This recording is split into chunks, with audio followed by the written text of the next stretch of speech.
তো আজকে আমরা যেটা পড়বো হচ্ছে কীর্তি ভট্টাচার্যের negation as the basis of his philosophy. Very very important topic, negation as the basis of his philosophy. তোমাদের এটা পেজ নাম্বারে রয়েছে, 237 থেকে রয়েছে। তো দেখো কি বলছি, it can very well be said that just as the dialectical movement is at the root of K.C. Bhattacharya's metaphysics. In fact, he is at the root of Hegel's metaphysical speculation. So, negation has made negation the basis of arriving at the absolute itself. He said, very very important line, the region of negation is the region of the indefinite. তো এখান দিয়ে কিন্তু question আসে, লাইনটা তুলে question দেয় তোমাদের।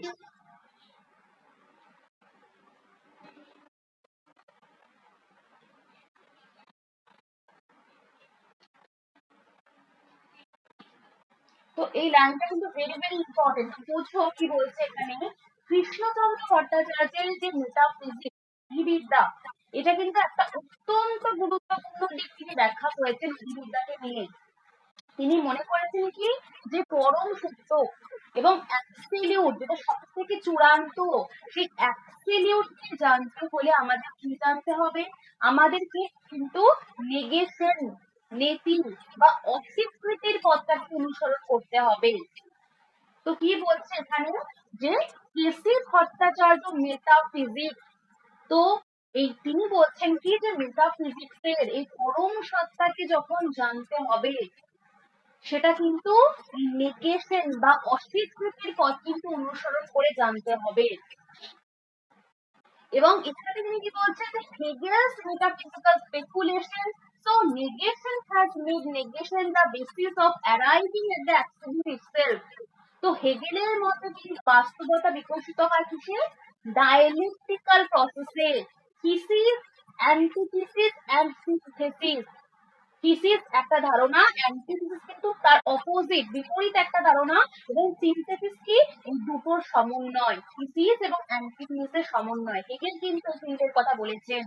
Hegel তার ডায়ালেকটিক্যাল প্রসেসে কিন্তু থিসিস, অ্যান্টিথিসিস এবং সিনথেসিসের কথা বলেছিলেন।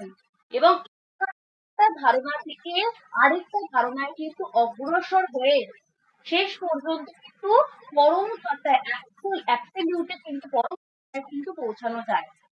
কিন্তু কৃষ্ণচন্দ্র কিন্তু ভিন্ন পথ গ্রহণ করেন। তিনি কি বলছেন, তিনি বলছেন কি, যে পরম সত্তায় পৌঁছাতে গেলে কিন্তু একের পর এক সব নির্দিষ্ট ধারণাকে অস্বীকার করতে হবে, নেগেট করতে হবে।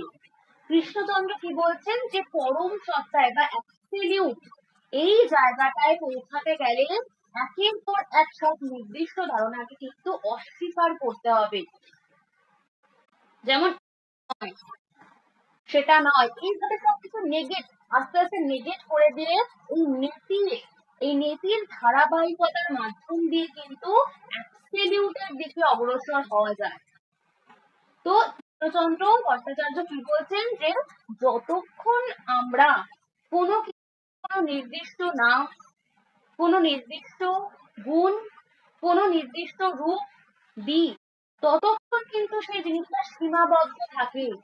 কিন্তু যখন নীতির মাধ্যম দিয়ে, নেগেশনের মাধ্যম দিয়ে, এটা নয় সেটা নয়, এভাবে নেগেট করে করে যদি সব নির্দিষ্টতা গুলো যদি দূর করা যায়, তাহলে আমরা একটা অবস্থায় পৌঁছাবো যেটার আর কোনো বিশেষ রূপ থাকবে না।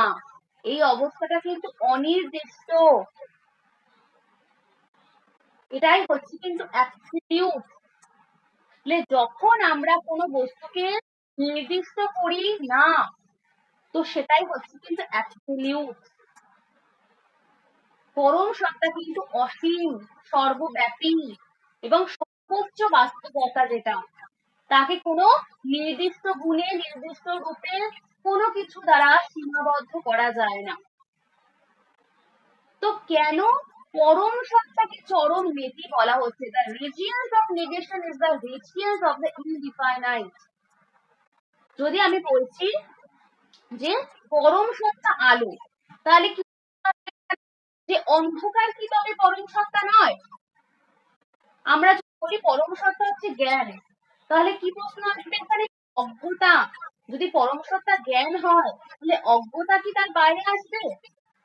এইভাবে যে কোনো ইতিবাচক পজিটিভ সংজ্ঞা কিন্তু পরম সত্তাকে সীমিত করে দেয়। তাই কৃষ্ণচন্দ্র কি বলছেন যে পরম সত্তা কিন্তু কোনো সাধারণ বস্তু নয় যার কোনো নির্দিষ্ট রূপ গুণ বা বৈশিষ্ট্য রয়েছে। আমরা যে বস্তুগুলোকে জানছি সেগুলো কিন্তু সবই কোনো না কোনোভাবে সীমাবদ্ধ। আমরা যা এই বাহ্য জগতে যে বিষয়গুলোকে আমরা জানতে পারি এগুলো কিন্তু কোনো না কোনোভাবে সীমাবদ্ধ এবং নির্দিষ্ট রয়েছে। কিন্তু পরম সত্তা অ্যাবসলিউট, কিন্তু এই পরম সত্তা কিন্তু সীমা নাম রূপ গুণের ঊর্ধ্বে। তাই তাকে কোনো বিশেষ ধর্ম দিয়ে কিন্তু বর্ণনা করা যায় না। তাই কৃষ্ণচন্দ্র ভট্টাচার্যের মতে অ্যাবসলিউট বা পরম সত্তা হলো সমস্ত নির্দিষ্টতা বা বন্ধনটাকে কিন্তু অতিক্রম করে ইনডিফাইনাইট হচ্ছে কি যে অনির্দিষ্ট বাস্তবতা। এই কারণে পরম সত্তাকে তিনি কি বলছেন?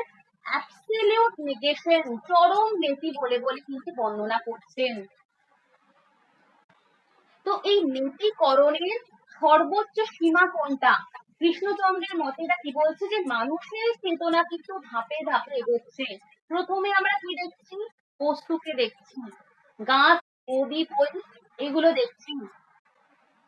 তারপর আমরা বিষয় বা আত্মা, আমি জানছি, আত্মা মানে কি আমি সাবজেক্ট, আমি জানছি, আমি উপলব্ধি করছি সবকিছুকে। এন্ড থার্ডলি বিষয় এবং বিষয়ী, সাবজেক্ট এবং অবজেক্টের মধ্যে একটা সম্পর্ককে তৈরি হয়। এর কিন্তু সেটা কি হয়? ট্রান্সেন্ডেন্ট হয়ে যায়, মানে অতির্বর্তী, আর কিছু থাকে না, সাবজেক্ট অবজেক্ট বলে কোনো কিছু থাকে না। তাহলে প্রথমে মেজিয়া কি কথা বললেন যে বস্তু কিন্তু চরম সত্য নয়, এবং দ্বিতীয় নেগেট করলেন, দ্বিতীয় নেগেশন কি বলছেন? সেকেন্ড নেগেশন করে যে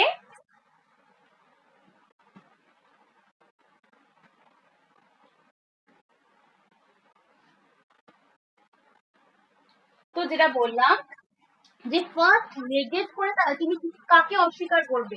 কৃষ্ণচন্দ্র ভট্টাচার্য বলছেন যে ফার্স্ট নেগেট করে বস্তু, এই বাহ্য জগতে যা যা বস্তু রয়েছে সেগুলোকে অস্বীকার করে দেবে, কারণ বস্তু কিন্তু চরম সত্য নয়।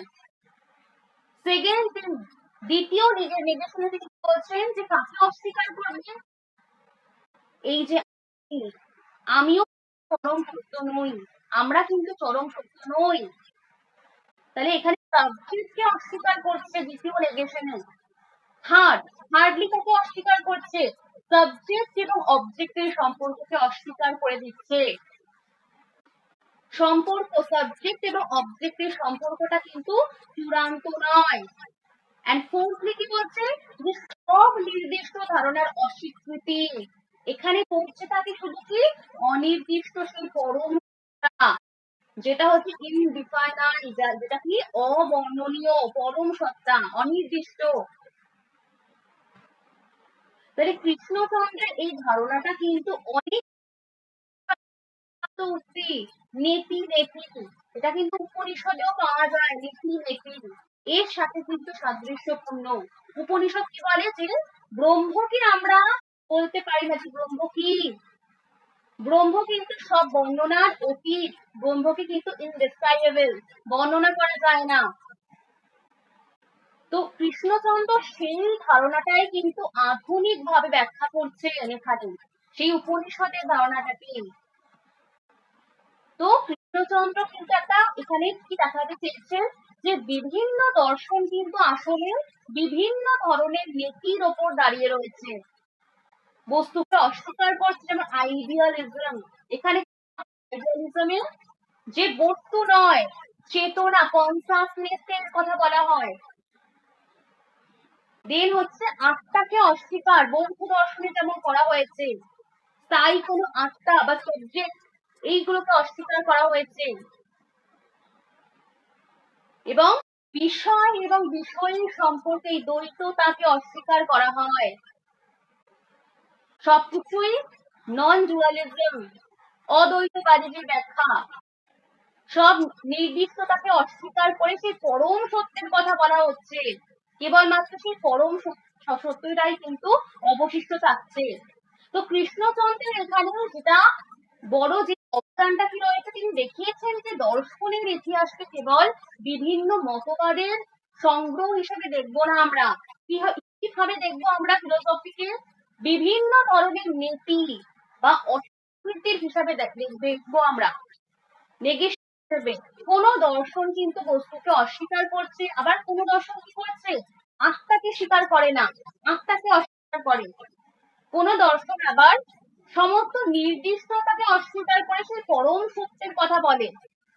তো এই বিভিন্ন নেগেশনের স্তর, নীতির স্তর কি বিশ্লেষণ করে তিনি কিন্তু বিভিন্ন দার্শনিক দৃষ্টিভঙ্গির একটা নতুন শ্রেণীবিভাগ কিন্তু করেছেন। তো কৃষ্ণচন্দ্র ভট্টাচার্যের মতে পরম সত্তাকে কোনো ইতিবাচক সংজ্ঞা দিয়ে ধরা যায় না, কারণ সংজ্ঞা দিলে সেটা কি হবে, সীমাবদ্ধ হয়ে পড়বে। দেখো কি বলছে, absolute has not to be conceived as absolute negation because any known contains any attribution of positive character would make it definite. It is only by following the process of negation to its maximum limit that absolute can be arrived at. তো তিনি কি বলছেন যে কারণ কোন সংজ্ঞা যদি দিয়ে দিই আমি, তাহলে কিন্তু পরম সত্তার কোন একটা সংজ্ঞা যদি দিই, তাহলে কিন্তু তার লিমিটেশন বা সীমাবদ্ধ হয়ে পড়বে। তাই পরম সত্তাকে জানতে হলে কি করতে হবে আমাকে, একের পর এক সব নির্দিষ্ট ধারণা, যেমন বস্তু, আত্মা, গুণ, পরিচয়, সবকিছুকে কি করবো, নেগেট, এটা নয়, এইভাবে নেগেশন করে করে অস্বীকার করতে হবে। এবং এই ধারাবাহিক নীতিকরণের সর্বোচ্চ স্তরে যদি আমি পৌঁছে যাই, তাহলে অনির্দিষ্ট, অবর্ণনীয় এবং অসীম এই অবশিষ্ট যেটা থাকবে, সেটাই হচ্ছে কিন্তু পরম সত্তা। তো কৃষ্ণচন্দ্রের মেটাফিজিক্যালের অতিবিদ্যার যে বক্তব্য, সেটা কি negation. very Lanka, he says the regions of negation is the region of the indefinite. Question দেয় তোমাদের। এরপর যে প্যারাটা রয়েছে, the importance of negation can be demonstrated also by showing that corresponding to different types of negation, there are different philosophical attitudes. Credit has to be given to K.C. Bhattacharya for classifying the different attitudes and for finding their basis in the different forms of negation. তো Krishnachandra Bhattacharya negation, নীতি বা illusion, সত্য, এই কিন্তু একটা গভীর সম্পর্ক দেখাতে চেয়েছেন। নেগেশন, ইলিউশন এন্ড ট্রুথ, এই তিনটের মধ্যে কিন্তু একটা সম্পর্ক দেখাতে চেয়েছেন। তো এখানে কি বলা হচ্ছে, দেখো Krishnachandra appears to have the feeling that negation has to be discussed, no, not for anything else, at least to find out a basis for the logic of the view that truth is manifold, as Jainos, for example, believe. তো এখানে জৈন দর্শনের যে অনেকান্তবাদ রয়েছে, এর কথা উল্লেখ করা হয়েছে। জৈন দার্শনিকরা কি মনে করে যে কোনো একটা বস্তুকে কেবলমাত্র একটা দৃষ্টিভঙ্গি থেকে সম্পূর্ণ আমরা জানতে পারি না। জৈনদের অনেকান্তবাদ অনুযায়ী কি বলা হয়, যে কোনো বস্তুকে একটা মাত্র দৃষ্টিভঙ্গি থেকে সম্পূর্ণভাবে জানা যায় না। যেমন একটা হাতিকে কয়েকজন অন্ধ ব্যক্তি স্পর্শ করছে, একজন সুর ধরে কি বলছে, হাতি হচ্ছে নানান রকম ডেসক্রাইব দিচ্ছে, হাতি তুলোর মতো, স্তম্ভের মতো, প্রত্যেকের বক্তব্য কিন্তু আংশিক সত্য। অর্থাৎ সত্য, এটা সত্যটা কিন্তু তিনি বলছেন কি সত্য কিন্তু একমাত্রিক নয়, সত্য কিন্তু বহুমাত্রিক, সত্য কিন্তু বহুবিধ ধারণা, এক একজন ব্যক্তির কাছে কিন্তু এক এক রকম। তো কৃষ্ণচন্দ্র কেন এই নীতির প্রসঙ্গ আনলেন? কৃষ্ণচন্দ্র মনে করেন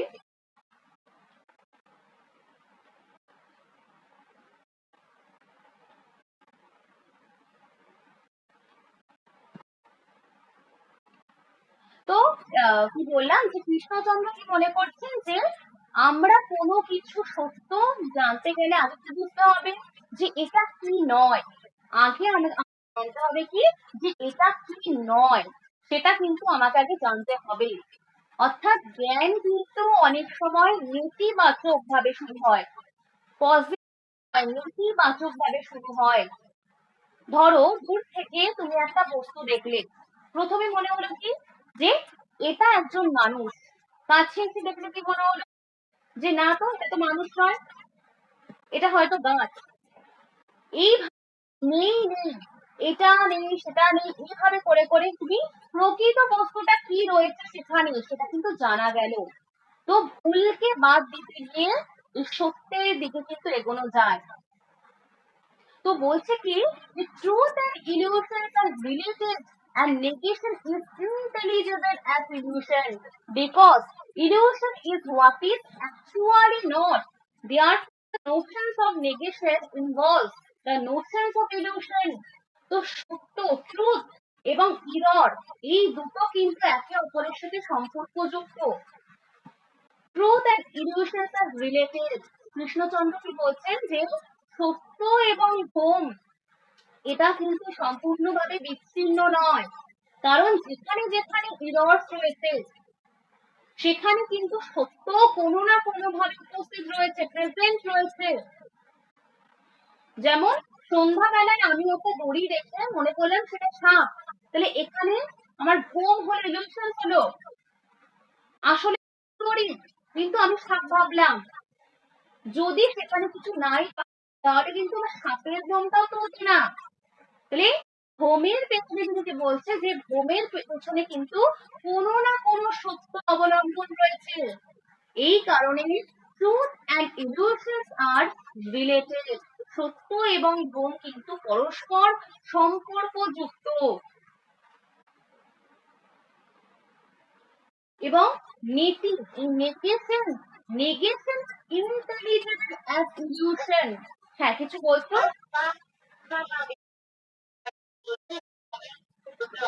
হ্যাঁ হ্যাঁ বলে দিচ্ছে, ভ্রমের পেছনে কোনো না কোনো কিন্তু সত্য একটা অবলম্বন রয়েছে। যদি তুমি এই দড়িটাই না থাকতো তো তুমি সেটা কি করে জানতে? তাহলে এই ভ্রমটা তো হচ্ছে দড়িটাকে দেখে, দড়িটাকে তুমি সাপ বলে ভাবছো, তাহলে এখানে একটা ইলিউশন হচ্ছে। এই ইলিউশনটার পেছনে তো কোনো একটা সত্য অবলম্বন রয়েছে। এই কারণে তিনি বলছেন কি ট্রুথ এবং ইলিউশন আর রিলেটেড, পরস্পর ভাবে সম্পর্কযুক্ত। কৃষ্ণচন্দ্র বলছেন very very important line, truth and illusion are related.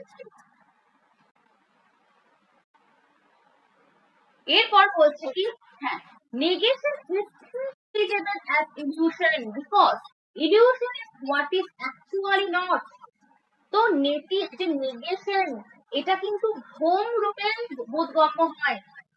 এটা কিন্তু খুব ইম্পর্টেন্ট যে এই নেগেশনও কিন্তু ভ্রম রূপে গণ্য হয়। আমরা যে নীতির ধারণা দিচ্ছি সেটাও কিন্তু প্রথমে আমরা ভ্রমের মাধ্যম দিয়ে পাই। কিভাবে কিভাবে পাচ্ছি? যখন আমরা ভাবছি এইটা নয়, আসল ট্রুথটা যখন আমি জেনে গেলাম তখনই নীতির আমাদের এক্সপিরিয়েন্স হচ্ছে। যেমন আমি বললাম যে দূরে একজনকে দেখে আমার বন্ধু মনে হচ্ছে, পরে আসছে যখন সে আসলো দেখলাম এটা তো আমার বন্ধু নয়, তাহলে এই বন্ধু নয়, এটা কিন্তু একটা নেতি নেগেশন। অর্থাৎ ভ্রম ভেঙে যাওয়ার মুহূর্তে কিন্তু নেগেশনের সূচনা হচ্ছে। যখন ভ্রমটা ভেঙে যাচ্ছে তখনই কিন্তু এই নেগেশনের সূচনা হচ্ছে।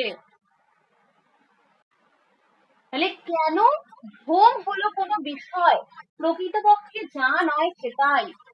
ভ্রমের কি যে একটা বস্তুকে অন্য একটা বস্তু বলে মনে করা, ভালো করে আমরা জানি সেটা যে ইরর্স বলতে কি বোঝানো হয় যে একটা বস্তুকে যখন অন্য একটা বস্তু বলে মনে করি।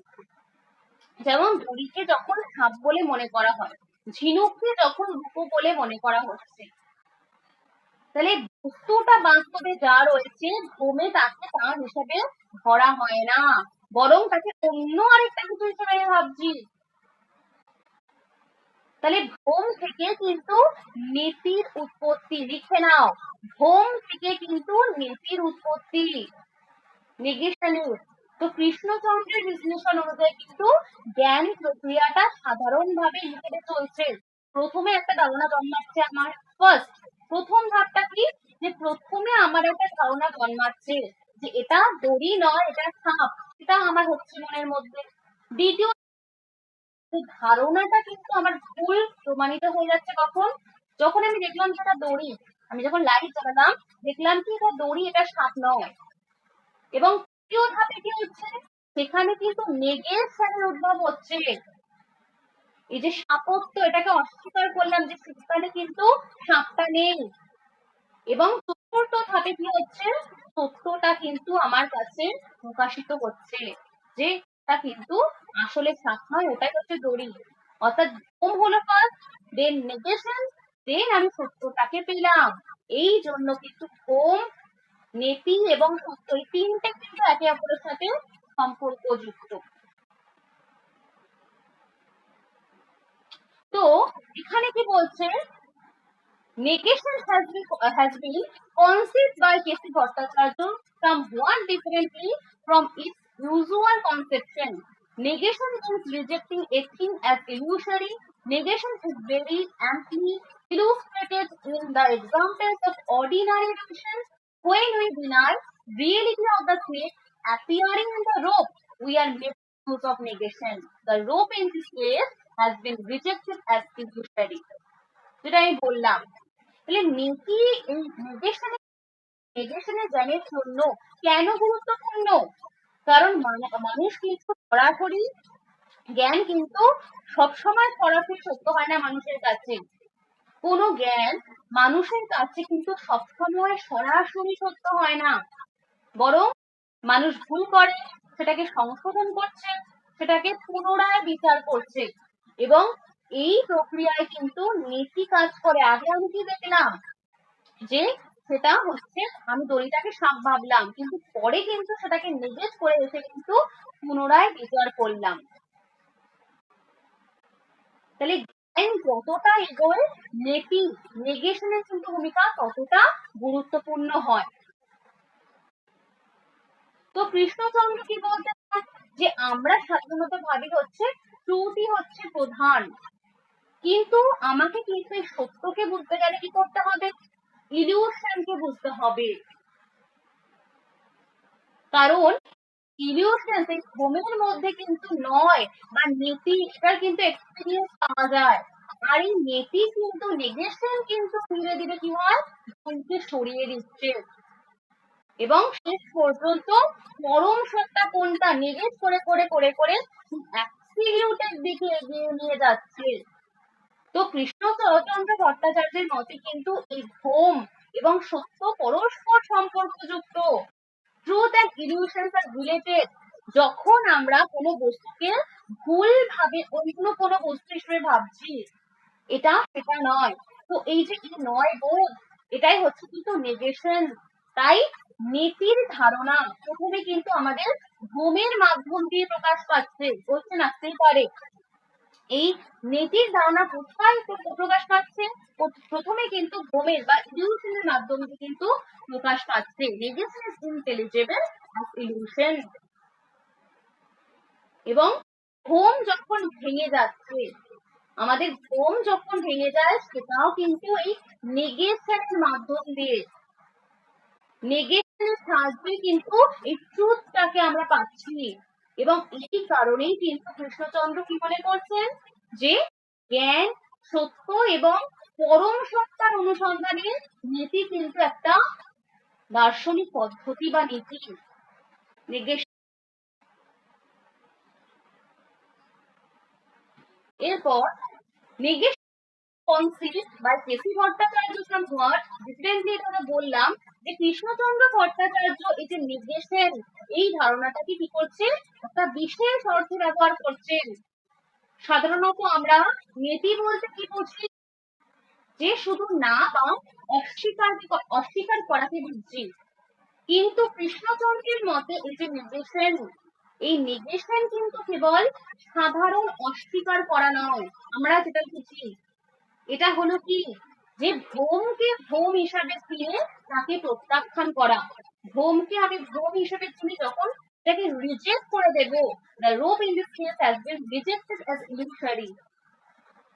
তো সাধারণ লজিকে নীতি বলতে কি বোঝায়? কোনো বক্তব্যকে অস্বীকার করা, যেমন এটা একটা বই, এটা একটা বই নয়, এই যে বই নয় বলে এটা হচ্ছে নেগেট করে দিচ্ছে নীতি, এটা কিন্তু লজিকে বোঝানো হয় এইভাবে।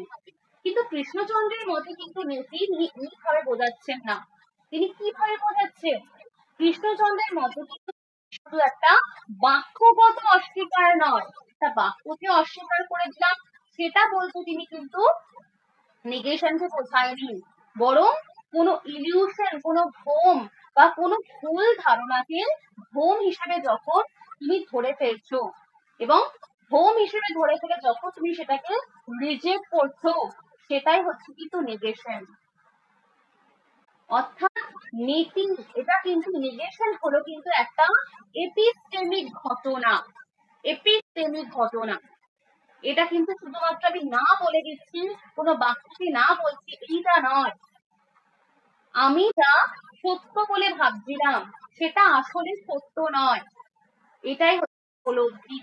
তো ভারত একটা বিখ্যাত উদাহরণ তিনিও দিয়েছেন, তিনি এই উদাহরণটার মাধ্যম দিয়ে নেগেশনকে ব্যাখ্যা করেছেন যে যে কি বলছে এখানে, when we deny validity of the snake appearing in the rope, অর্থাৎ তুমি সাপ, দড়িতে দেখে ভাবলে কি সাপ, তাহলে কি ঘটলো? বাস্তবে বস্তুটা কি রয়েছে? দড়ি রয়েছে, কিন্তু অ্যাপিয়ারেন্স কি হচ্ছে? সাপ হচ্ছে। অর্থাৎ তুমি ভুল করলে এটা হচ্ছে ভ্রম, এবং ভ্রম যে তোমার ভেঙে গেল, তুমি কাছে গেলে ভালো করে দেখলে হঠাৎ বুঝবে যে এটা সাপ নয়, এটা হচ্ছে দড়ি। এই মুহূর্তেই কি হবে? নেগেশনের উদ্ভব হলো। অর্থাৎ এখানে কৃষ্ণচন্দ্র নীতি বলতে কিন্তু স্থাপত্যটাকে যখন অস্বীকার করলো, এইভাবে কিন্তু বুঝিয়েছেন। সে কিন্তু, আমরা কিন্তু নীতি নেগেট করে দিচ্ছি, লজিকে যেমন করে বোঝানো হয় সেইভাবে কিন্তু নীতিকে বোঝেনি। কারণ তুমি সাপকে এমন ভাবে অস্বীকার করনি, তুমি সাপ বলে প্রথম বিশ্বাস করেছো সত্যি সেখানে সাপ রয়েছে, পরে বুঝলে যা দেখছি না সেটা আমার ভ্রম হয়েছে। প্রথমে তারপর ভ্রমের বোধ, তারপর সেখানে ট্রুথ, সত্য জ্ঞান, এই পুরো প্রক্রিয়াটা যে হচ্ছে এটাই কিন্তু নীতির আসল অর্থ, নেগেশনের। তাহলে এই ভ্রম ছাড়া, এই ইলিউশন ছাড়া কেন নীতি সম্ভব নয়? কৃষ্ণচন্দ্র কি বলছেন এখানে? যে নীতির ধারণা, এই নেগেশনের ধারণাটা কিন্তু ইলিউশনের সাথে গভীরভাবে সম্পর্কযুক্ত। যদি কখনো ভুল না হতো তাহলে এই ভুলটাকে তুমি কখনো সংশোধন করার প্রয়োজনও তোমার হতো না, এবং তখন এই যে নীতির প্রকৃত অভিজ্ঞতা হতো না। তাহলে একটা উদাহরণ দিয়ে বলছি যে ধরো দূর থেকে একজনকে দেখে তোমার কি মনে হলো যে এ তো তোমার বন্ধু, তো এর কাছে এসে দেখলে যে না তো এটা নয়, তাহলে কি হলো? যে নীতি নেগেশন যে তুমি এটা করলে, কারণ আগে তোমার ভ্রম ছিল, তুমি ভুল দেখেছিলে তাকে। তাহলে ভ্রম ভাঙার পর কিন্তু প্রকৃত বস্তুটা সেখানে প্রকাশিত হচ্ছে, এবং নীতি কিন্তু সত্য প্রকাশের জন্য ভ্রমটাকে যখন সরিয়ে দিচ্ছে। So now a very partial question can be raised. What kind of existence is denied of the illusory? Broadly speaking, there can be two answers to this question. Firstly, it can be said that it has no objective existence. This answer denies the objectivity of the thing apprehended in illusion. তো এখানে কি বলছে যে কৃষ্ণচন্দ্র ভট্টাচার্যের মতে ভ্রম এবং existence এবং নেগেশন, এটা কিন্তু এই বিশ্লেষণের একটা অত্যন্ত সূক্ষ্ম এবং জটিল দিকের কথা তিনি এখানে আলোচনা করছেন। যখন আমরা কোনো একটা ভ্রমকে অস্বীকার করছি, তাহলে আমরা সেখানে, যেমন দড়িটাকে দেখে যখন আমি মানে সাপ ভাবলাম, এই সাপের কি ধরনের অস্তিত্বকে আমরা অস্বীকার করছি, এই ভ্রমাত্মক, যেটা ভ্রম হচ্ছে তোমার, এই ভ্রমাত্মক বস্তুর অস্তিত্বটা কি রয়েছে? ধরো তুমি দড়িটাকে সাপ বলে মনে করলে, এখন প্রশ্ন হলো কি, যে সাপ কি কোনো অর্থে ছিল সেখানে, নাকি আদৌ ছিল না সেখানে? এই প্রশ্নের উত্তর দিতে গিয়ে তিনি দুটো সম্ভাবনার কথা বলছেন। Answer to this question. প্রথম উত্তর কি, it can be said that it has no objective existence. তো এখানে আমি উদাহরণটা দিয়ে বোঝাচ্ছি, যেমন তুমি ধরো যে সাপের কোনো বিষয়নিষ্ঠ অস্তিত্ব এখানে নেই। এখানে বলা হচ্ছে যে তুমি যে সাপটাকে দেখছো, সেই সাপটা বাস্তব জগতেই নেই। সাপটা একটা অবজেক্ট, এবং এই সাপের অস্তিত্ব কিন্তু এই বাস্তব জগতে নেই। তাহলে অবজেক্টিভলি বা বস্তুগত ভাবে কোনো সাপের অস্তিত্ব নেই, কিন্তু তবুও তুমি কিন্তু সেখানে সাপটা দেখতে পারছো, তাহলে সেই সাপটা কোথায় রয়েছে? তাহলে এই সাপটা কিন্তু আমাদের কনসাসনেসের মধ্যে রয়েছে, সেটা কিন্তু বাইরে নেই, তোমার মনে রয়েছে। তো সুতরাং এখানে কি বলা হচ্ছে, যে অবজেক্টিভ এক্সিস্টেন্স, বিষয়নিষ্ঠ অস্তিত্ব, বিষয়নিষ্ঠ অস্তিত্ব রয়েছে, কিন্তু আত্মনিষ্ঠ, এখানে কিন্তু বলছে আত্মনিষ্ঠ অস্তিত্ব কিন্তু এখানে নেই। সরি ভুল বললাম আমি, it has no objective existence, সেখানে কিন্তু অবজেক্টিভ এক্সিস্টেন্স নেই, আমাদের কিন্তু এটা আত্মনিষ্ঠ, সাপটা কিন্তু আমার মনের মধ্যে রয়েছে, আমার চেতনার মধ্যে রয়েছে, ঠিক আছে, আমার কনসাসনেস রয়েছে। তো এখানে কিন্তু কোনো অবজেক্টিভ এক্সিস্টেন্স নেই। এবং তারপর কি বলছে, যে this answer denies the objectivity of the thing appearing in this illusion. তো সাপটা কিন্তু পুরোপুরি সেখানে নেই, সেটা তোমার মনের কনসাসনেস রয়েছে, which means that it may have some non-objective existence. Secondly, it can be said that it has got no existence at all. এবং দ্বিতীয় উত্তরে কি বলা হচ্ছে, যে সেখানে কোনো কিছুরই অস্তিত্ব নেই।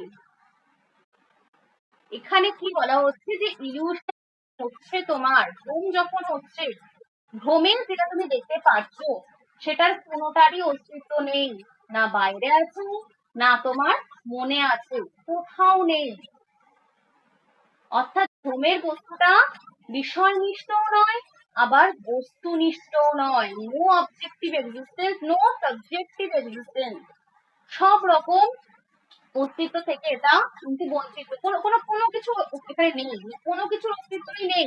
সেকেন্ডলি অ্যান্সার দেওয়া হচ্ছে।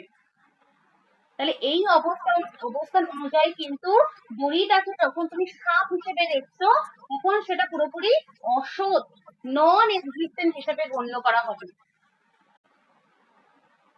তো তিনি কিন্তু এই নেগেশনকে দুটো প্রধান শ্রেণীতে ভাগ করলেন, as having some kind of abstract being and contradicting itself in his interpretations of Shankar's theory of Maya.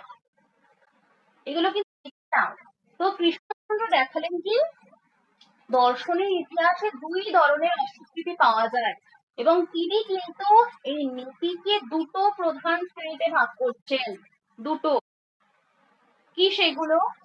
তিনি বলছেন যে ভ্রমকে এক প্রকারের বিমূর্ত সত্তা হিসেবে দেখতে হবে, অ্যাবস্ট্রাক্ট বিং,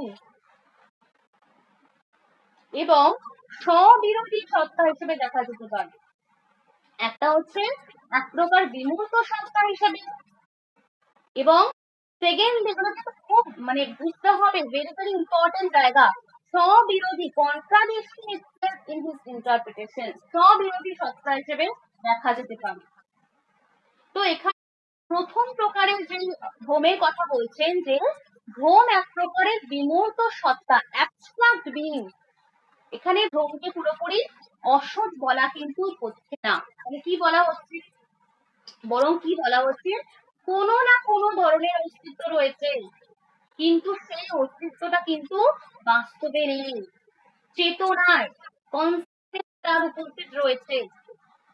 সেই জন্য ভ্রমকে কি বলা হচ্ছে, এক ধরনের অ্যাবস্ট্রাক্ট, বিমূর্ত হিসেবে কিন্তু ধরা হচ্ছে। এন্ড সেকেন্ডলি, ভ্রম হচ্ছে কি স্ববিরোধী, ভ্রমকে সেলফ কন্ট্রাডিক্টরি বলা হচ্ছে, অর্থাৎ যা নিজের মধ্যে অসঙ্গত, নাইদার রিয়েল নর আনরিয়েল, অনির্বচনীয়। যেমন অদ্বৈত বেদান্ত দর্শনে শঙ্কর যেমন বলেছিলেন মায়াকে, শঙ্কর যেমন মায়াকে ডিসক্রাইব করেছিলেন অনির্বচনীয়, দুটো একই সঙ্গে সত্য হতে পারে না, নাইদার রিয়েল নর আনরিয়েল, স্ববিরোধী। তাহলে এই ধরনের সত্তাকে অস্তিত্বশীল বলাই যায় না। যেমন শঙ্করাচার্য সত্তা ত্রৈবিধ্যবাদের কথা বলেছিলেন, তিনটে সত্তার কথা বলেছিলেন, প্রাতিভাসিক স্তর, যেটা ভূমির স্তর, যখন আমি দড়িটাকে সাপ হিসেবে দেখছি, ইলিউশন হচ্ছে প্রাতিভাসিক স্তর, ব্যবহারিক স্তর, সাধারণত যে জগতের যে স্তর, মানুষ, গাছ, নদী, গাছপালা, মানে জগতের যে ব্যবহারিক স্তরের কথা বলা হচ্ছে, এবং পারমার্থিক স্তর, যেখানে ব্রহ্মের কথা বলা হচ্ছে, ব্রহ্মই একমাত্র সত্য। সেই পারমার্থিক স্তরে কিন্তু জগৎটা মিথ্যা হয়ে যাচ্ছে, একমাত্র কি সত্য? ব্রহ্মই সত্য। তো শঙ্করাচার্য যেমন ভৌমের প্রসঙ্গে কিন্তু সত্তা ত্রৈবিধ্যবাদের কথা উল্লেখ করেছিলেন, কিন্তু কৃষ্ণচন্দ্র কিন্তু অন্য পথ এখানে নিয়েছেন। ভ্রমকে অস্বীকার করার ধরন কিন্তু তার অন্যরকম। তিনি কিন্তু মাধ্যম দিয়ে সেটা করেছেন, নেগেশনের মাধ্যম দিয়ে করেছেন। Krishnachandra refers to these two kinds of negation. The first, as we shall notice, admits of three kinds of demands. So, in all, there are four kinds of negation. তো তিনি কিন্তু আবার নীতিকে চার ভাগে ভাগ করেছেন, কৃষ্ণচন্দ্র মনে করেন যে সব দর্শন কিন্তু একই ধরনের নেগেশন, এটা কিন্তু ব্যবহার করে না। কেউ অস্বীকার করছে, এটা বাস্তবে নেই, কিন্তু আমাদের কনসাসনেস রয়েছে, আবার কেউ পুরোপুরি অস্বীকার করে দিচ্ছে। তো কিন্তু তিনি চার ধরনের নেগেশনের কথা বলছেন। কৃষ্ণচন্দ্র ভট্টাচার্যের দর্শনের সব থেকে গুরুত্বপূর্ণ অংশ যেটা, তিনি চার প্রকারের নীতি বা চার প্রকারের অ্যাটেনশন, এবং এটাকে চার ধরনের দার্শনিক দৃষ্টিভঙ্গির মাধ্যম দিয়ে কিন্তু ব্যাখ্যা করেছেন তিনি। তো ফার্স্টলি বলছে, দেখো, আচ্ছা কি বলছে, in this classification combined with the different stage of positive attention and negative attention, then the whole can be viewed in a different way. We can say that there are four stages of positive and negative attention. Very, very important line. Four stages of positive and negative attention corresponding to the four kinds of negation. ইতিবাচক এবং নেতিবাচক চার প্রকারের নেগেশনের কথা তিনি বললেন। তো first স্টেজে কি বললেন, যে ভ্রম কেবল অস্বীকৃত সত্তা। এখানে কিন্তু ভ্রমকে কি বলছেন, এখানে কিন্তু ভ্রমকে সম্পূর্ণ কিন্তু মিথ্যা বলা হচ্ছে না, বলা হচ্ছে এটা এমন কিছু যা পরে অস্বীকৃত হয়। যখন তুমি দড়িকে সাপ বলে মনে করছো, পরে বোঝা গেল এটা সাপ নয়, এখানে সাপ কিন্তু পুরোপুরি অসৎ বলা হচ্ছে না, শুধু বলা হচ্ছে কি এটা হচ্ছে নেগেট করে দিচ্ছ তুমি, অর্থাৎ ভ্রমের একটা সীমিত সত্তা আছে, কিন্তু তা কিন্তু চূড়ান্ত সত্য নয়। লেখা গেছে ফার্স্ট কাইন্ড অফ, বলো, লেখা গেছে, হ্যাঁ বলে দিচ্ছি। ফার্স্ট লেখা হচ্ছে ভ্রম কেবল অস্বীকৃত সত্তা, ভ্রম কেবল অস্বীকৃত সত্তা। আচ্ছা লেখো, ফার্স্ট তোমার হেডিং করো হচ্ছে illusion may being only to be denied, এটা হেডিং করবে, ইংলিশ হিসাবে হেডিং করো খাতায়, illusions may being only to be denied.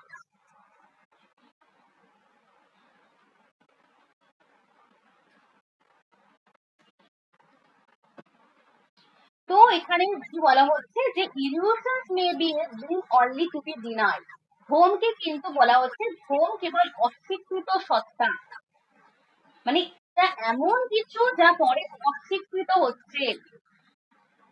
ভ্রম হচ্ছে এমন যেটা পরে অস্বীকৃত হচ্ছে। যেমন তুমি দড়িকে সাপ বলে মনে করলে, পরে বোঝা গেল কি সেটা সাপ নয়। এখানে কিন্তু সাপকে পুরোপুরি ভাবে অসৎ বলা হচ্ছে না, শুধু করছে নিগেট করে দিচ্ছে।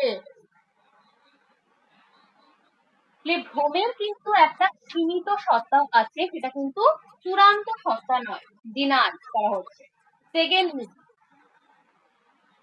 এ বিং অ্যাজ পজিটিভ, খাতায় লিখে নাও ভালোভাবে বেশি। Being as positive as fact but different from it, positively related to it.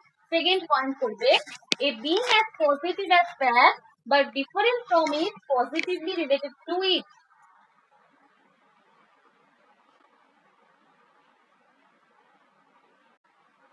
ভ্রম কিন্তু ঘটনার মতো পজিটিভ বা ইতিবাচক, কিন্তু এগুলো ঘটনা থেকে কিন্তু স্বতন্ত্র। এখানে কিন্তু ভ্রমকে ইলিউশন হিসেবে দেখা হচ্ছে, ইতিবাচক, এটা কিন্তু ইতিবাচক ফ্যাক্ট হিসেবে দেখা হচ্ছে,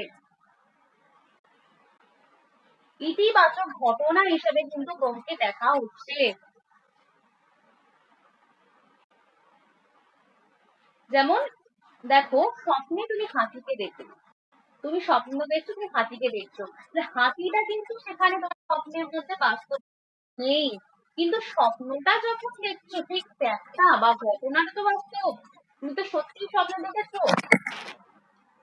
ইলিউশন কিন্তু একটা ইতিবাচক একটা অভিজ্ঞতা, ফ্যাক্ট, কিন্তু সেটা বাইরের বস্তুর সাথে অভিন্ন নয়।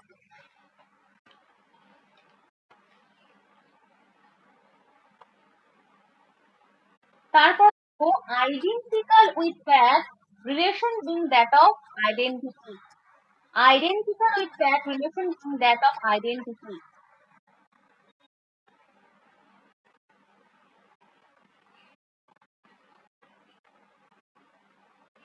তো এখানে কি বলা হচ্ছে, যে ভ্রমকে আলাদা সত্তা হিসেবে করার কোনো দরকার নেই। ভ্রম আমাদের কিন্তু চেতনারই একটা অবস্থা। এই যে আমাদের যে রাগ হচ্ছে, আমাদের আমাদের যে দুঃখ হচ্ছে, এগুলো কিন্তু কোনো আলাদা বস্তু নয়, আমাদের কনসাসনেসেরই এগুলো অবস্থা। তো এটাই বলা হচ্ছে। and lastly, no being at all but negation transcending all being. তো ভ্রম কোনো সত্তাই নয়, এখানে কিন্তু এটা সব থেকে উচ্চ স্তরের, এখানে নেগেশনের কথা বলা হয়েছে। ট্রান্সেন্ডেন্স মানে কি, ভ্রমকে কোনো সত্তা বলাও ভুল হবে, সত্য বলাও ভুল হবে, ভ্রমকে মিথ্যা বলাও ভুল হবে। এটা কিন্তু ভ্রম হচ্ছে সব ধরনের সত্তা, বিং আর নন বিং, সত্তা অসত্তার ধারণার এখানে অতিক্রান্ত বা ট্রান্সেন্ডেন্স। এখানে কেবল কি থাকছে, একদম ফোর্থ স্টেজে, যেটা অনির্দিষ্ট, অবর্ণনীয় এবং পরম সত্তা, এবং এটাই কিন্তু কৃষ্ণচন্দ্রের চরম বেসিক।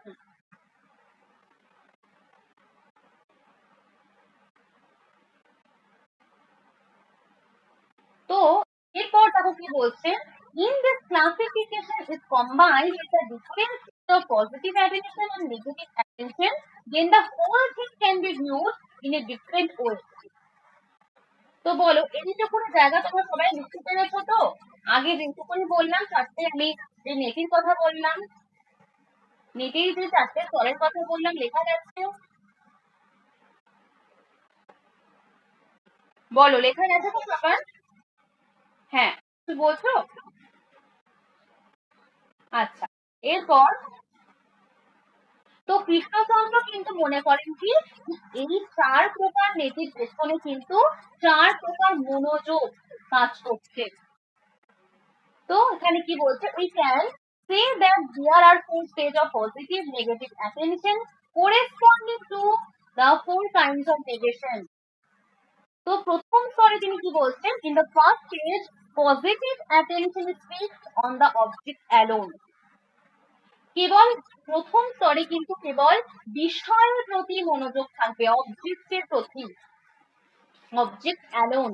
তাহলে এই স্তরে কিন্তু এখানে মনোযোগ কিভাবে, এখানে চার প্রকার যে নীতি রয়েছে, আগে আলোচনা করলাম, এই চার প্রকার নীতির পেছনে চার প্রকার মনোযোগ কিভাবে কাজ করছে। এই কিন্তু মানুষের মনোযোগ সম্পূর্ণভাবে বিষয়ের প্রতি নিবদ্ধ থাকে। ব্যক্তি কেবল বাইরের জগৎকে দেখছে, বাইরের জগতে কি জিনিস রয়েছে সেগুলোকে লক্ষ্য করছে। যেমন একটা যখন আমি ফুল দেখছি, সেই ফুলের আকার, গন্ধ, সৌন্দর্য গুলোকে আমি লক্ষ্য করছি, কিন্তু সে চিন্তা করছে না যে আমি ফুলটাকে দেখছি, এখানে কিন্তু সাবজেক্টের কোনো ভূমিকা নেই। আবার হচ্ছেও না যে জ্ঞানটা কিভাবে সম্ভব হচ্ছে, অর্থাৎ এখানে জ্ঞাতা সাবজেক্ট, কিন্তু সাবজেক্ট সম্পর্কে কোনো সচেতনতা নেই। সমস্তটা কিন্তু অবজেক্ট অ্যালোন, সমস্তটাই কিন্তু গুরুত্ব এখানে অবজেক্টের উপর দেওয়া হচ্ছে। Secondly, in the second stage, attention alternates between the subject and the object. They are attending to successively. তো এই দ্বিতীয় স্তরে কি বলা হচ্ছে, যে বিষয়, অবজেক্ট এবং সাবজেক্টের প্রতি একটা মনোযোগী দিতে হবে। এই স্তরে কিন্তু মনোযোগ বা অ্যাটেনশন আর বস্তুর মধ্যে সীমাবদ্ধ থাকে না, আর কোনো অবজেক্টের মধ্যে সীমাবদ্ধ নেই দ্বিতীয় স্তরে। তো এখানে কিন্তু অ্যাটেনশন বা মনোযোগ বিষয়ের দিকেও যাচ্ছে, অবজেক্টের দিকেও যাচ্ছে, আবার কখনো সাবজেক্টের দিকেও যাচ্ছে। যেমন তুমি যখন কোনো একটা বই পড়ছো, তখন তোমার কিন্তু বইয়ের যে বিষয়বস্তু রয়েছে সেটাও কিন্তু তুমি মনোযোগ সহকারে পড়ছো, আর তুমিও কিন্তু সচেতন, সেখানে কিন্তু সাবজেক্ট তুমি কিন্তু বইটাকে সচেতন ভাবে পড়ছো। তাহলে এখানে কিন্তু বুক এবং কিন্তু তুমি হচ্ছে বইটার সাথে তোমার একটা সম্পর্ক রয়েছে, ঠিক আছে। তো এখানে সাবজেক্ট এবং অবজেক্ট দুটোকেই কিন্তু প্রাধান্য দেওয়া হচ্ছে সেকেন্ড স্টেজে। এখানে কিন্তু বিষয় এবং বিষয়ী দুটো কিন্তু পৃথক, সেপারেটলি বাস্তবতা হিসেবে কিন্তু মনে করা হচ্ছে, এবং এই কারণেই এখানে কিন্তু দ্বৈতবাদিজমের কিন্তু জন্ম নিচ্ছে। দুটোকে কিন্তু, যেহেতু দুটোই রয়েছে বিষয় এবং বিষয়, সেই জন্য এখানে কিন্তু ডুয়ালিজমের জন্ম হচ্ছে, যেখানে জ্ঞান এবং জ্ঞেয় উভয়কেই কিন্তু স্বতন্ত্র হিসেবে স্বীকার করা হচ্ছে।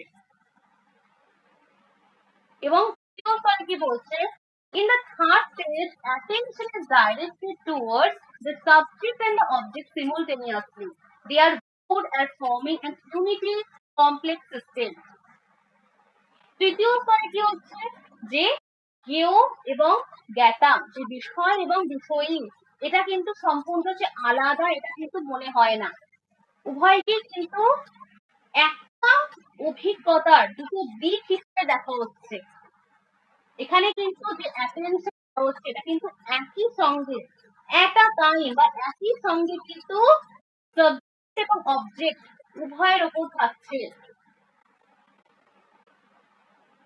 যেমন যখন তুমি খুব একদম ডিপলি, একদম গভীর ভাবে গান শুনছো, গান শুনতে শুনতে কি মনে হতে পারে যে আমি এবং এই গানটা কিন্তু একই হয়ে যাচ্ছে, আমি শুনছি এবং সুরটা বাজছে, এই ভেদবোধটা কমে আসছে, সাবজেক্ট অবজেক্ট যখন এক হয়ে যাচ্ছে। তো এখানে কিন্তু ইউনিটি কাজ করছে, unity in a complex system.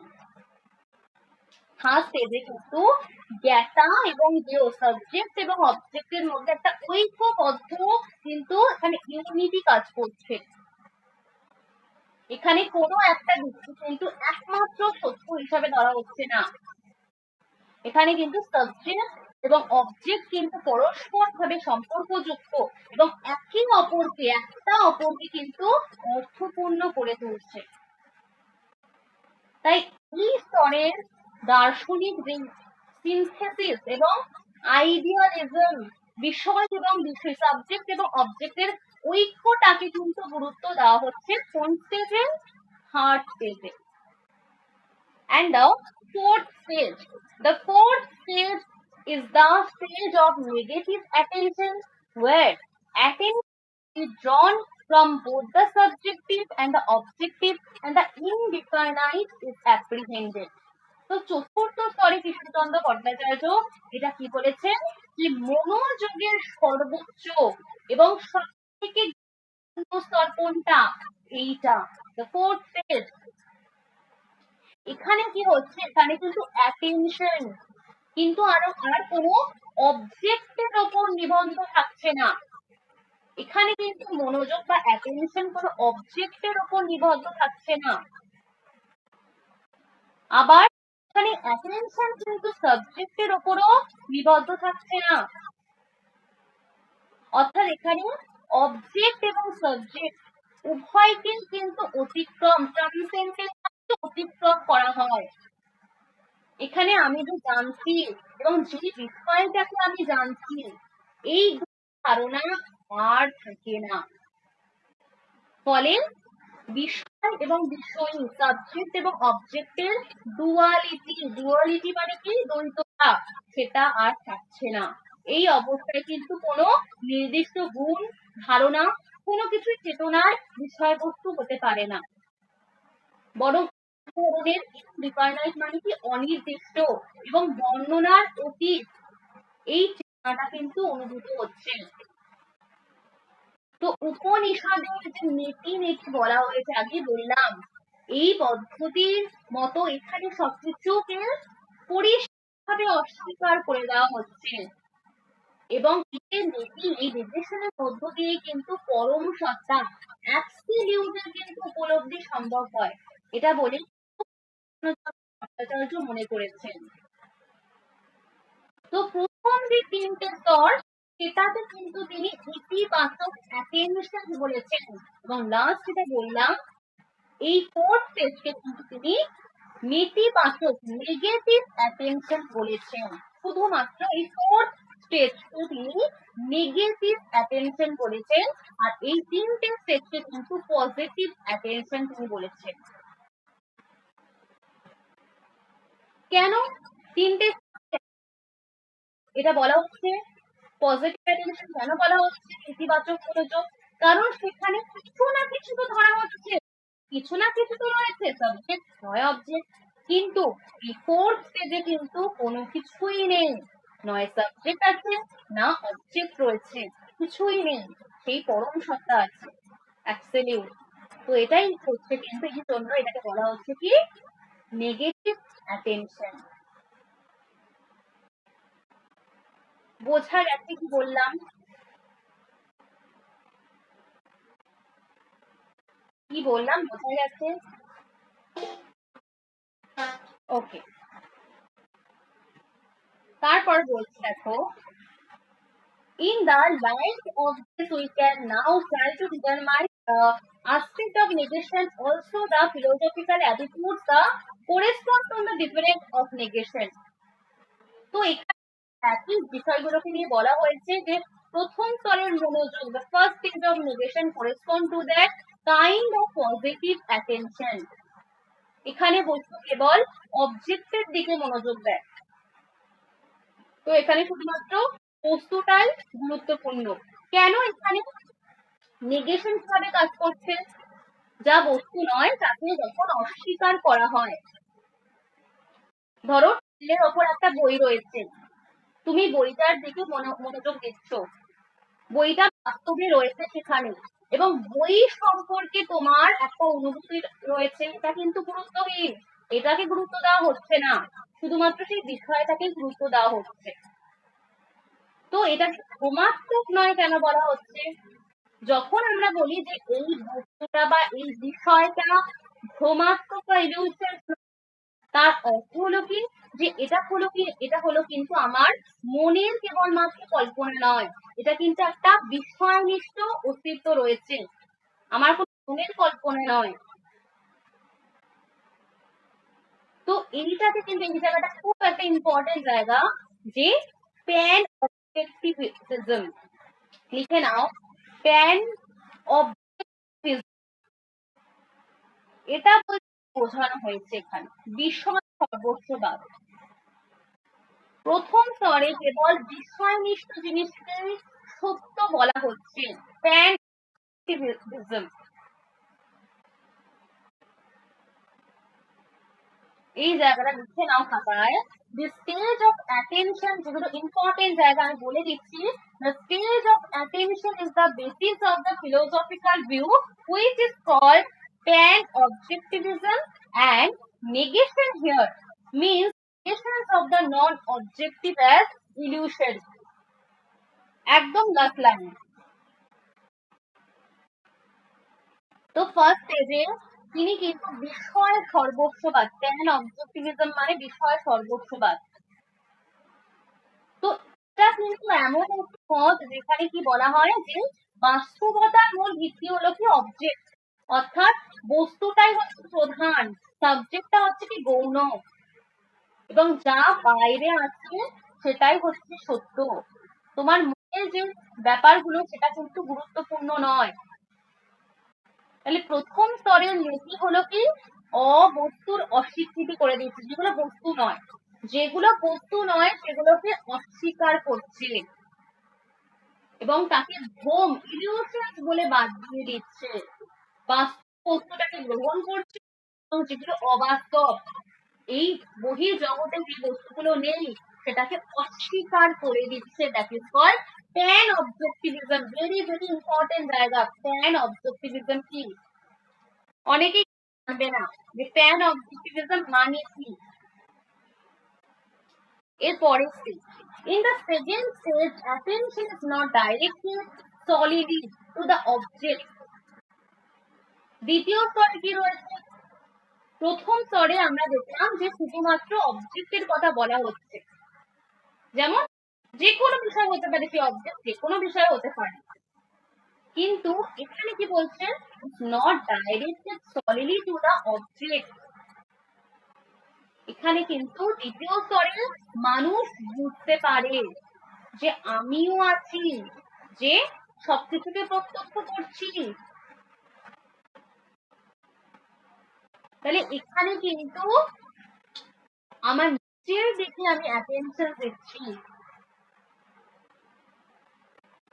তাহলে এই ধারণাটা কিন্তু সচেতন, যে এটা কিন্তু বিষয়নিষ্ঠ নয়। আমি জানি, আমি জানছি, আমাকে গুরুত্ব দেওয়া হচ্ছে। বিষয়ের প্রতি সচেতন না হয়ে কিন্তু নিজেকে ধারণা থেকে করা হচ্ছে। ফুলটা কিন্তু নিজে কিছু জানছে না, ফুলটা এবং আমি কিন্তু আলাদা। ফুল হচ্ছে বস্তু, আমি কিন্তু জ্ঞাতা। তাহলে এখানে নির্দেশের কি করে কাজ করছে সেকেন্ড স্টেজে? যখন আমি একটা উদাহরণ দিয়ে বলি, যেমন যখন আমি কোনো একটা ফুলের দিকে মনোযোগ দিচ্ছি, তখন আমি কে সেটা কিন্তু ভুলে যাচ্ছি। যখন আমি কোনো একটা ফুলের দিকে মনোযোগ দিয়ে আমি কে সেটা যখন আমি ভুলে যাই, তখন এই জ্ঞাতা আমি কিন্তু সাবজেক্ট, আমি কিন্তু সেখানে নেগেশন বা অস্বীকৃত হয়ে যাচ্ছি। আবার যখন আমি নিজের দিকে মনোযোগ দিচ্ছি, তখন আমি ফুলটাকে ভুলে যাচ্ছি, তখন বস্তুটা সাময়িকভাবে অস্বীকৃত হচ্ছে। The subject and the object both appear as not illusory, even though opposite. সেটাই বললাম যে এখানে নেগেশন কি করে কাজ করছে? যখন আমি কোনো একটা বস্তুর প্রতি মনোযোগ দিচ্ছি, তখন আমি সেখানে আমি নিজেকে ভুলে যাচ্ছি, আমি সেখানে কিন্তু আমি সাময়িকভাবে অস্বীকৃত। আবার যখন আমি কোনো একটা ফুলের দিকে মনোযোগ দিচ্ছি, তখন কিন্তু ফুলটাকে কিন্তু আমি ভুলে যাচ্ছি, সেখানে কিন্তু বস্তুটা কিন্তু সাময়িকভাবে অস্বীকৃত। তো এটাকে কেন বলা হচ্ছে যে dualism? The philosophical attitude that correspond to this view is dualism. কেন এটি দ্বৈতবাদ বলা হচ্ছে?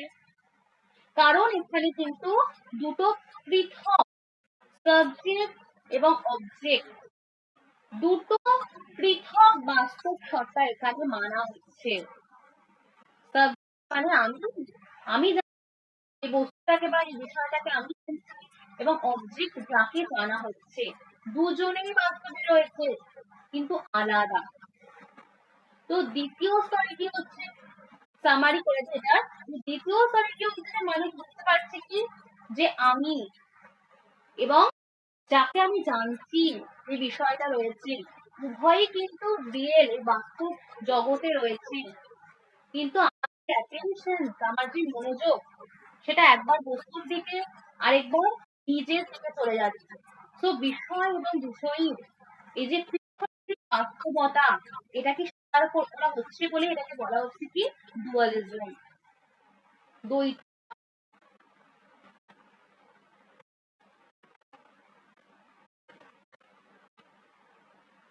আচ্ছা, এটা কি আমার দুবার লেখা হয়ে গেছে? In the second stage attention, in the second stage. আচ্ছা, ওই রয়েছে তোমাদের কাছে একটু ভালো যে এই জায়গাটা এবং এই জায়গাটা কি মানে আমার মনে হয়ে গেছে, এটাই কি রয়েছে? আচ্ছা আচ্ছা, ঠিক আছে। তো কি বলছেন, in the second stage as we have seen the object and the subjective are attending to successively, but there is a stage of attention in which it is possible to attend to them and together. In this state of attention, they appear as two aspects of the same system. কিন্তু এখানে কি বলছে যে ঠিক একই কথা বলছে যে এখানে কিন্তু সাবজেক্ট এবং অবজেক্ট এই দুটো কিন্তু একই সাথে কাজ করছে, ঠিক আছে?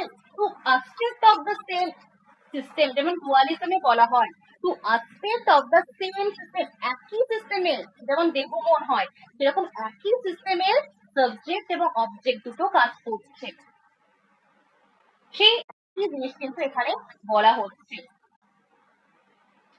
আচ্ছা, এটা কিন্তু থার্ড হবে, ঠিক আছে? এটা কিন্তু সেকেন্ড স্টেজ হবে না, এটা কিন্তু থার্ড স্টেজ হবে। হুম, আমার মনে হয় বইও ভুল রয়েছে, এটা থার্ড স্টেজ হবে। ইন দ্য থার্ড স্টেজ এবং এখন লাস্টের ফোর্থ স্টেজ। তো যেটা বললাম যে তৃতীয় স্তরে কি হচ্ছে যে কখনো মনোযোগ বিষয়ের দিকে যাচ্ছে, আবার কখনো কিন্তু সাবজেক্টের দিকে যাচ্ছে, একবার বস্তু একবার কিন্তু বিষয়, একবার কিন্তু বিষয়ী সাবজেক্ট এবং অবজেক্টের দিকে। কিন্তু এখানে কিন্তু অবজেক্ট সাবজেক্ট কিন্তু একসঙ্গে ধরা পড়ছে, একসঙ্গে কিন্তু ধরা পড়ছে এখানে। যেমন আমি কি বললাম যে আমি এবং আমি কোনো কিছুকে দেখছি, এই যে দুটো অভিজ্ঞতা আমি এবং আমি দেখছি, এই অভিজ্ঞতা কিন্তু একটা সম্পূর্ণ হিসেবে কাজ করছে। আমি ফুলকে দেখছি, যেটা কিন্তু আলাদা আলাদা বলে মনে হয় না। তাহলে এখানে কিন্তু সাবজেক্ট এবং অবজেক্ট দুটো কিন্তু আলাদা কোনো জিনিস নয়, এরা কিন্তু সমগ্র অভিজ্ঞতার দুটো দিক। যেমন একটা মুদ্রার যেমন দুটো পিঠ হয়, একটা মুদ্রার যেমন দুটো পিঠ হয়, এপিঠ এবং ওপিঠ, সেরকম একটা মুদ্রারই সাবজেক্ট এবং অবজেক্টের মতো একটা মুদ্রার কিন্তু দিক হচ্ছে এই সাবজেক্ট এবং অবজেক্ট। মুদ্রা তো একটাই। তাহলে জ্ঞাতা এবং জ্ঞেয়, সাবজেক্ট এবং অবজেক্ট, এটা কিন্তু দুটো মিলে কিন্তু একটা এক্সপিরিয়েন্স হচ্ছে। ওকে, এখানে কিন্তু one equality of the stage in this, no aspect of thought in this stage appears the final, although no aspect of thought is positively uncertain in time. In this stage, object of attention is the identity of the subjective and the objective. The same thing may appear both subject and object and subject. In fact, here the distinction between negative and positive attention vanishes. এখানে কিন্তু সেই negative and positive attention কিন্তু vanish হয়ে যাচ্ছে। K.C. Bhattacharya says each position is different from and infinity of other position is thus constituted by an infinity of differences. By infinite negation, its negation too would thus be the negation of infinite position. A negation identical with infinite position. সেই একই জিনিস বলছে। তো এখানে কিন্তু বলা হচ্ছে কি যে বিষয় এবং বিষয়ের অভিন্নতা একই, এটা বোঝায় যে সাবজেক্ট এবং অবজেক্ট পরস্পর থেকে সম্পূর্ণ বিচ্ছিন্ন নয়। তুমি যখন নিজের জন্য চিন্তা করছো, তুমি জ্ঞাতা, আবার তুমি হচ্ছে বিষয়, তুমি হচ্ছে কি বিষয়ী। অর্থাৎ এই সত্তা কখনো বিষয় হচ্ছে আবার কখনো বিষয় হয়ে যাচ্ছে। এবং কিন্তু ইতিবাচক এবং নেতিবাচকের ভেদ বিলুপ্ত হয়। এই সেটে কিন্তু ইতিবাচক এবং নেতিবাচক মনোযোগের ভেদ বিলুপ্ত হয়, কারণ দ্বিতীয় স্তরে কিছু গ্রহণ করা হচ্ছিল আর কিছু অস্বীকার করা হয়েছিল, কিন্তু এই স্তরে কিন্তু এরকম ইতিবাচক এবং নেতিবাচক এর ভেদ কিন্তু পুরোপুরি বিলুপ্ত হচ্ছে।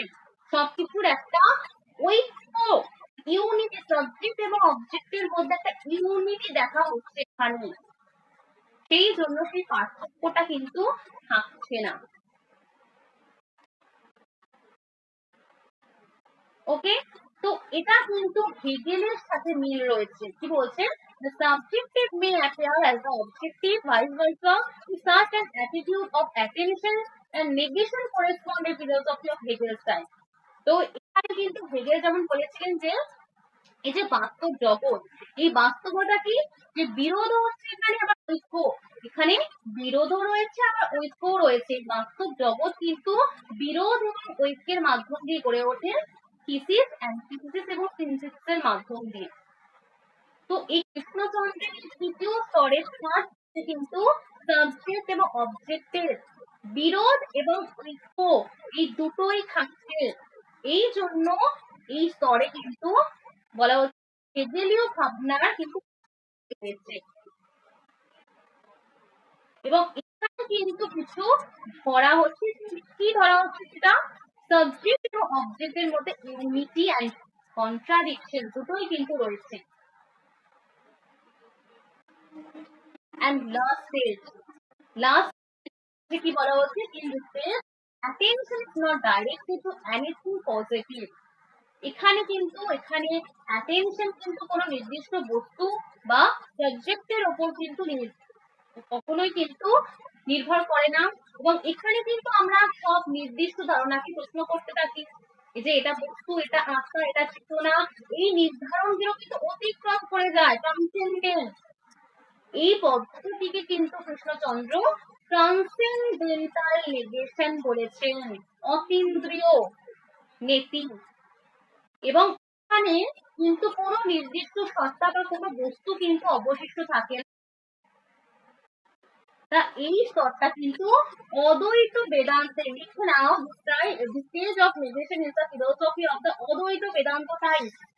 তো এই স্তরটা কিন্তু অদ্বৈত বেদান্তের যে নেতি এই পদ্ধতির সাথে কিন্তু মিল রাখে।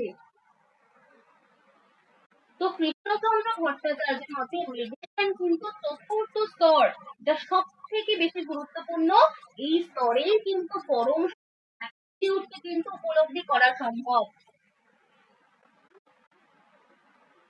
এবং এখানে কিন্তু জগৎ, ইন্দ্রিয়গ্রাহ্য বস্তু কোনো কিছুই থাকে না। কৃষ্ণচন্দ্র পালে জগৎ, বিষয়, জ্ঞাতা, আমিবোধ সবকিছুকে কি করলেন, ধাপে ধাপে ধাপে ধাপে অস্বীকার করতে করতে এমন অবস্থায় আসলেন যেখানে কোনো নির্দিষ্ট কোনো কিছু থাকে না। এবং এই অবস্থা থেকে কিন্তু পরম সত্তার উপলব্ধি সম্ভব, যেখানে হচ্ছে মুক্তি, লিবারেশন সম্ভব। তোমাদের কিন্তু নেগেশন কমপ্লিট হয়ে গেল। এরপর আমরা কোশ্চেনে চলে আসবো।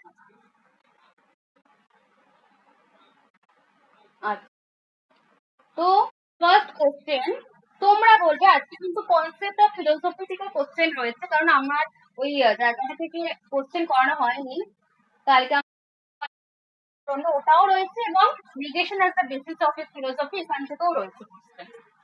তো ফার্স্ট কোশ্চেন বলো কি হবে,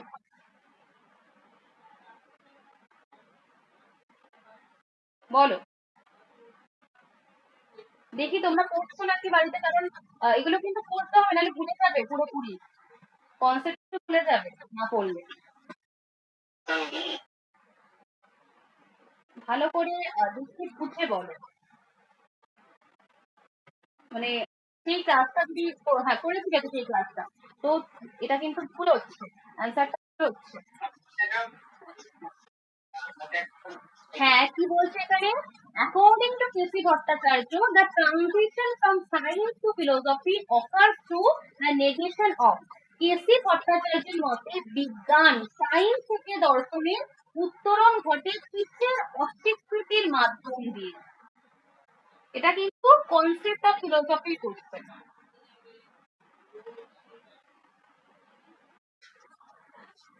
অবজেক্ট অ্যাজ ফ্যাক্ট, একদম। তো আমরা কি জানতাম যে বিজ্ঞান কি নিয়ে কাজ করে, কি বলেছিলাম, কোনো ঘটনা বা কোনো ফ্যাক্ট নিয়ে কাজ করে, তাই তো? কিন্তু দর্শনের সূচনা কখন হয়? যখন সেই তথ্যরূপ বস্তুকে যখন নেগেশন করে, যখন সেলফ সাবসিস্টেন্স এই বস্তুর দিকে যখন অগ্রসর হওয়া যায়। বিজ্ঞান থেকে দর্শনের উত্তরণের বিষয় কি? Object as fact, very very important question. এরপর the distinction between the object of science and the object of philosophy is primarily the distinction between factuality and objectivity. বলতে পারবে এটা কেন হলো factuality and objectivity?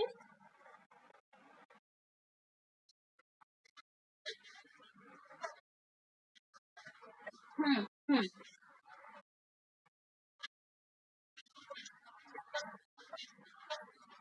একদম, বাহ, খুব ভালো। এটা কিন্তু factuality and objectivity হবে।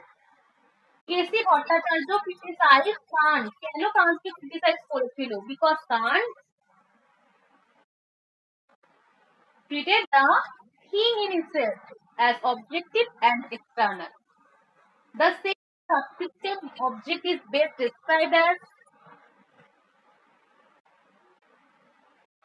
স্বয়ংসিদ্ধ বস্তু বলতে কি বোঝায়? একদম, অপশন কিন্তু এটা সি হবে। কেন বলো তো হলো এটা? an object intelligible only in relation to the subject, কেন হলো?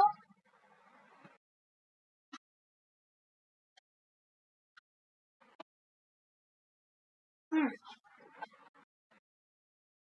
হ্যাঁ হ্যাঁ একদম।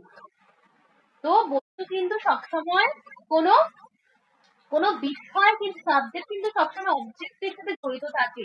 সেলফ সাবসিস্টেন্ট অবজেক্ট কিন্তু কখনোই সম্পূর্ণ স্বাধীন বস্তু নয়। এটা কিন্তু সাবজেক্টের সাথে সম্পর্কের মাধ্যম দিয়ে অর্থগম্য হয়। সাবজেক্টের সাথে কিন্তু সম্পর্কটা থাকতে হবে। Logic belongs to the philosophy of object because it studies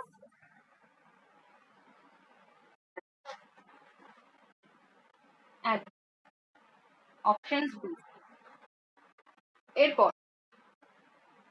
metaphysical concept according to Bhattacharya symbolize enjoying belief content, একদম বিশ্বাসকৃত বিষয়বস্তু, বিলিভ হবে।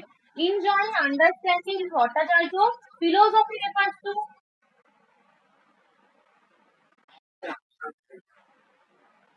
একদম awareness of content to subjective realization। এটা which of the following is not, বলছে কি is not a grade of spiritual consciousness recognized by Bhattacharya? কোনটাকে বলেনি? Consciousness of the transcendental ego, এটাকে কিন্তু বলা হয়নি। এই তিনটেই রয়েছে, বডি সেলফ, আদার সেলফ এবং ওভার পার্সোনাল সেলফ, তিনটেই রয়েছে, কিন্তু এটাকে বলেনি। Religious consciousness according to Bhattacharya is characterised by enjoying awareness of over personal self। তারপর the content of the philosophy of truth is, কি কন্টেন্ট, কি বিষয়বস্তু?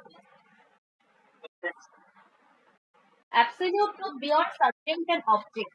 According to Bhattacharya, transcendental consciousness differs from, কেন differ? Religious consciousness থেকে transcendental consciousness কে differ করা কেন হয়েছে?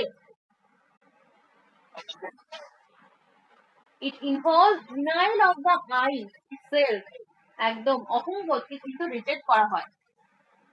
এরপর which influence কোন সিকোয়েন্সটা কারেক্টলি রিপ্রেজেন্ট করছে ভট্টাচার্যের হায়ারার্কি অফ থিওরিটিক্যাল কনসিয়াসনেস? কোন স্টেপটা, কোন সিকোয়েন্স? হ্যাঁ, অবজেক্ট, স্পিরিট অ্যান্ড ট্রুথ, এটাই কিন্তু হবে। অবজেক্ট, স্পিরিট অ্যান্ড ট্রুথ, এই সিকোয়েন্সটাই কিন্তু হবে, একদম ঠিক। For Bhattacharya, the absolute can be understood পরম সত্য, option C, through symbolic negations only, একদম, নেগেশন পদ্ধতির মাধ্যমে, একদম। Which are is correctly matched, 1 minute, হ্যাঁ, which here is correctly matched,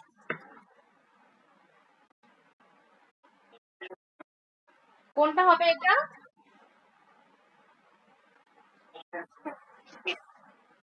spirit enjoying consciousness, এটা হবে, এটাই কিন্তু কারেক্টলি ম্যাচ করছে। According to Bhattacharya, the highest form of theoretical consciousness, কোনটা highest form?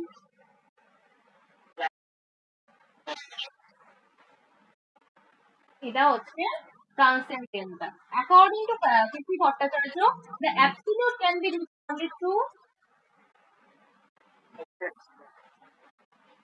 progressive negation, নেতির মাধ্যম দিয়ে দিয়ে, একদম।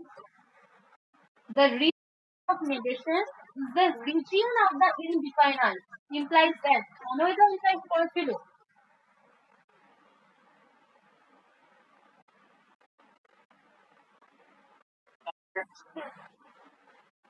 পরম সত্তাকে ইতিবাচক ভাবে কখনোই নির্ধারণ করা যায় না।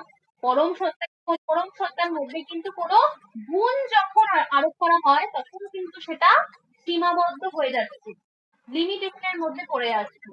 সেই জন্য তাকে কিভাবে ব্যাখ্যা করতে হবে? নেগেট করে করে করে করে হতে হবে। According to negation becomes intelligible because illusions and truth are related, একদম, ভ্রম এবং সত্য কিন্তু পরস্পর সম্পর্কযুক্ত। The classical example to explain negation is কি, মানে কি এক্সাম্পল ইউজ করেছিল সেটাও বলেছে, rope and snake illusions, একদম। In the first type of negation, illusion is regarded as, first type of negation এ ভ্রমকে কি হিসেবে ধরা হয়েছে? A kind of abstract being, a kind of abstract being, একদম। Which philosophical attitude corresponds to the first stage of negation? Pan-objectivism, একদম। In the second stage of negation, attention alternates between, according to P.C. Bhattacharya, subject and object. Which philosophical position corresponds to the second stage of negation? Dualism, দ্বৈতবাদ। The third stage of negation corresponds most related to, বা closely to, Hegelian philosophy. Which of will correctly match the fourth stage of negation? অদ্বৈত বেদান্ত, অদ্বৈত Vedanta. According to Bhattacharya, why is no further negation possible at the high stage? কেন possible নয়? সর্বোচ্চ স্তরে আর কোনো negation কেন possible নয়?